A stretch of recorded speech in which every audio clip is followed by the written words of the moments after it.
नमस्ते प्रणाम। हम गीतकार दुर्गेश बेदर्दी और आज सैड सॉन्ग लिखले बानी आशीष यादव मगही स्टार, जौन गाना गौले बड़न यारवा भर्ती हो पटानवा, वही धुन पर हम सैड सॉन्ग लिखले बानी। तो आप सबके मुखरा सुनावे जा रहा तो सुनी कैसे बा। हमू सैडे सॉन्ग लिखले बानी ये धुन पर, तो सुनी कैसे बा। भीतर भीतर हमारा संगवा ये सोना तू घात करेलू, भीतर भीतर हमारा संगवा ये सोना तू घात करेलू।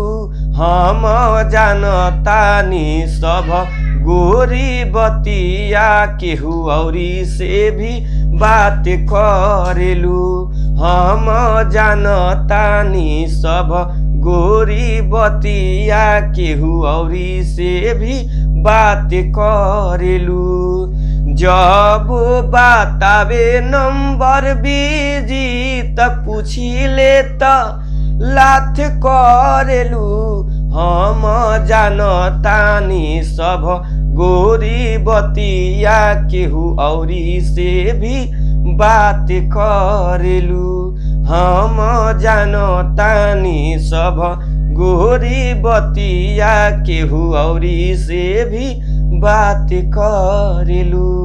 तो चली रहा मुखड़ा आराम से आशीष यादव के गाना सुन के और वो धुन पे गाना के गा सकता नहीं। तो आप सबके अब अंतरा सुनावे जा रहा, तो अंतरा सुनी कैसे बा। हो तू ही बताव ऐसन कर के कपावेलू हमारा जिंदगिया में योगिया लगावेलू। हो तू ही बताव ऐसन कर के कपावेलू हमारा जिंदगिया में योगिया लगावेलू। प्यार के भइल नाई मतलब दुनु जगे हाथ करेलू।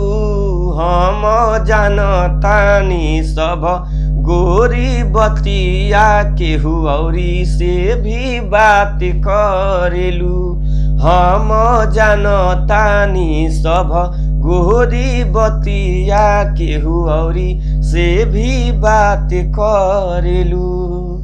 तो चली रहा पहिलका अंतरा और लास्ट अंतरा खातिर आप सब हमारा लगे फोन कर सकतानी। हमार मोबाइल नंबर बा 99 34 52 99 12 यानी 99 345 29 912 पर फोन करके आप सभी गाना के फुल लिखवा के हमारा से मंगा सकतानी। और जे पर्सनली में माने जे भी गायक बा चाहे गायिका पर्सनली में जे गाना लिखावे चाहता था हमारा से लिखा सकता। पर्सनली में पैसा लगेला, गाना लिखावे खातिर पैसा लगेला। और जो नया म्यूजिक बनावे चाहता तो एकदम ब्रांड म्यूजिक हमारे यहाँ बनेला, कम बजट में कम पैसा में बढ़िया म्यूजिक हमारे यहाँ बनेला। और जो नया गायक चाहे गायिका बा जे भी गावे चाहता बिल्कुल नया बा तो हमारे यहाँ सिखा के गावल जाला। हमार खुद के अपन स्टूडियो बावे, उसमें सिखा के गावल जाला। रहे खाए के कोनो पैसा ना लगेला। हमारे स्टूडियो के नाम है बालाजी रिकॉर्डिंग स्टूडियो, जादवपुर बाजार, गोपालगंज, बिहार में हमारे स्टूडियो बा। आप सब आके नए से पुरान जे भी गायक गायिका बा आके रह के गा सकता। हमारे यहाँ कोनो खाए पिए के पैसा ना लगेला। आप सब आई और हमरा से जुड़ के और मार्केट में एकदम नाम कमाई। तो चलिए चैनल के सब्सक्राइब करी, लाइक करी, कमेंट करी और दबा के शेयर करी। राइटर दुर्गेश बेदर्दी को ऐसे ही प्यार प्रेम बरसौले रही। नमस्ते प्रणाम, हर हर महादेव, जय मां सरस्वती, जय हो।